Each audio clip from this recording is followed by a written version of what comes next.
Ang pangalan ni Rodrigo Duterte ay hindi na bago sa mga Pilipino. Isa siyang tanyag na politiko at naging Pangulo ng Pilipinas mula 2016 hanggang 2022. Sa ilalim ng kanyang liderato, maraming kontrobersya at tagumpay ang naitala. Ngunit, ngayon ay may mga usap-usapan na ang susunod na henerasyon ng mga Duterte ay maaaring magpatuloy ng kanyang mga yapak sa politika.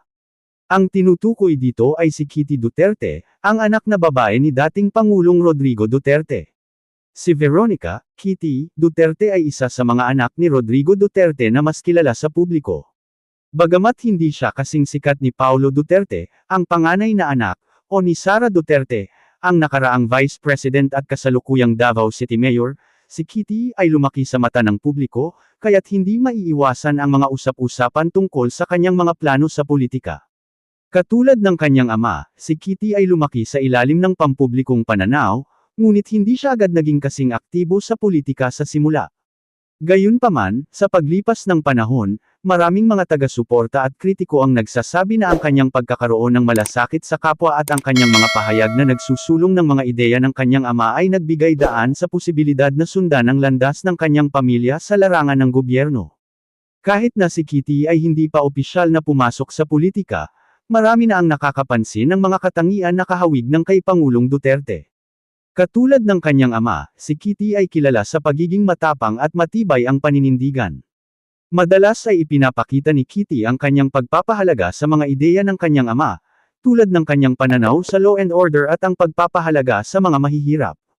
Ang kanyang mga pahayag sa social media ay minsang nagpapakita ng kanyang mga opinyon hinggil sa mga isyung pambansa, at ito ay nakakuha ng maraming atensyon mula sa mga taga-suporta at kritiko ng pamilya Duterte. Sa kabila ng mga paminsang kontrobersyal na pahayag, ang mga tao ay nakakita sa kanya bilang isang potensyal na lider na may malasakit sa mga isyu na mahalaga sa mga Pilipino.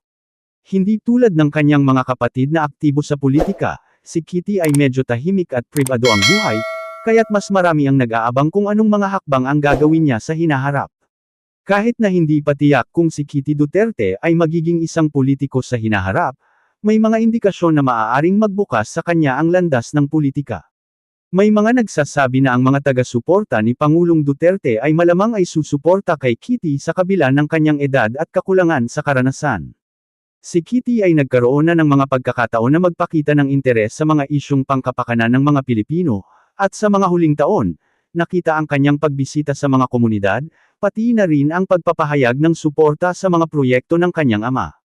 Sa isang bansa tulad ng Pilipinas, kung saan ang mga pamilya ay madalas magtaglay ng malaking impluwensya sa politika, hindi malayong si Kitty Duterte ay magsusunod sa yapak ng kanyang ama. Ngunit, magiging hamon din ito para sa kanya. Ang politika ay hindi lamang isang larangan na binubuo ng mga katangian ng iyong pamilya, kundi pati na rin ang iyong kakayahan, prinsipyo, at pagpapahalaga sa kapwa. Marami ang nag-iisip kung si Kitty Duterte ba ay magiging susunod na Pangulo ng bansa. Bagamat hindi pa siya nagbabalak na pumasok sa politika ng lubusan, ang mga kaganapan sa kanyang buhay, pati na rin ang mga pahayag ng kanyang mga taga-suporta, ay nagbukas ng posibilidad.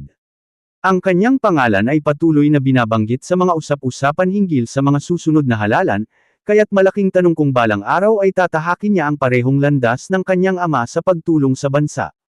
Sa ngayon, si Kitty Duterte ay nasa isang mahalagang punto ng kanyang buhay. Bagamat may mga katanungan at spekulasyon tungkol sa kanyang papel sa hinaharap ng Pilipinas, ang pagiging anak ni Rodrigo Duterte ay isang malaking bahagi ng kanyang identidad.